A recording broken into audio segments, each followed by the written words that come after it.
So let's give a little bit of love here. Let's show this channel here. This is the Staple Crew. And as you guys can see here, this guy kind of went viral with this video, XRP behind the scene. Okay. And to summarize what he shared in this video, he says that he's got a friend. He hid the details of that gentleman. He says his name's Bob, but he's got a friend named Bob that's basically working at a market maker for the Treasury.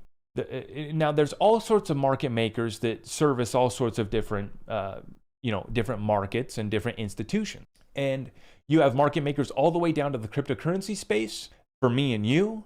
And then you have market makers all the way for the Treasury Department, which this gentleman, and I apologize that I don't have your name, but he's sharing that he's got an inside source that's saying that they're going to be meeting with Ripple. The market maker that he works for is going to be meeting with Ripple like next week or something like that. But what he was saying is that they got a meeting with Ripple, a market maker for the Treasury. Now, we know we already have connections to the Treasury. Let's get on into this, and let me break this down and make this simple for you guys to understand. I want to break this down for you guys. Understanding market makers. Market makers are often brokerage houses that provide trading services for investors in an effort to keep financial markets liquid. A market maker can also be an individual trader who is commonly known as a local. Due to the size of securities needed to facilitate the volume of purchases and sales, the vast majority of market makers won't work on behalf of large institutions. That's basically the simplified definition of what a market maker is, right? So they're basically offering buy and sell quotations for a guaranteed number of shares. Once the market maker receives an order from a buyer, they immediately sell off the position of shares from their own inventory. This allows them to complete the order. In short, market making facilitates a smoother flow of financial markets by making it easier for investors and traders to buy and sell. Without market making, there may be insufficient transactions and fewer investment activities. Now, where does this get juicy? Okay, we talked about this a while ago, where back in Trump's administration, after the pandemic occurred, March 2020 events, they basically brought the Federal Reserve under the reign of the Treasury Department, right here where I said, right, the Fed is going to print, the Treasury is going to direct, and BlackRock is going to be the custodian. Now, this is what I'm talking about. Not only do we have a market maker for the Treasury Department going to be meeting with Ripple, right? But we've seen the connections with Ripple in the Treasury Department. And then we saw what Trump just did back in 2020.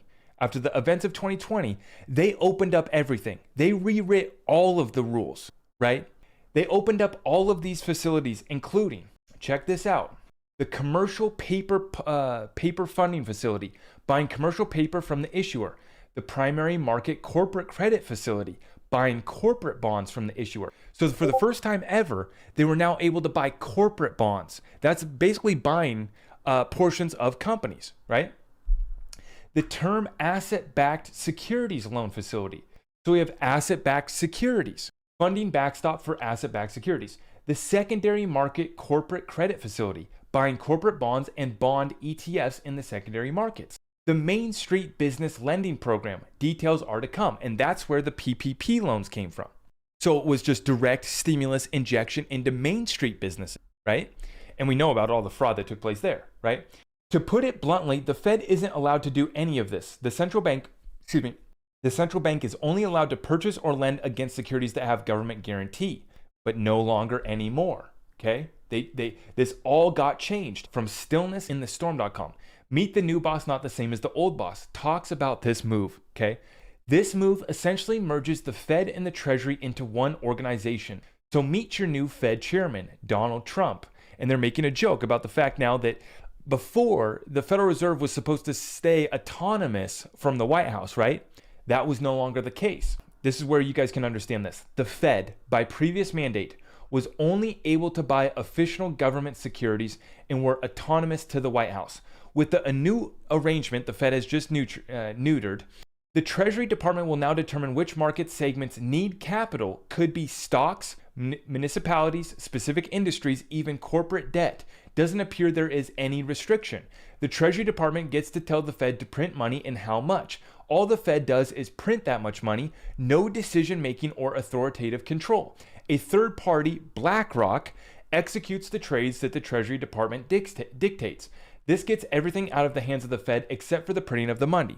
So the Fed prints, Treasury dictates, directs, and BlackRock is the custodian. And then BlackRock and or some of these other major banks, some of these other major institutions, players like this gentleman is talking about, who Bob works for, are going to be those market makers.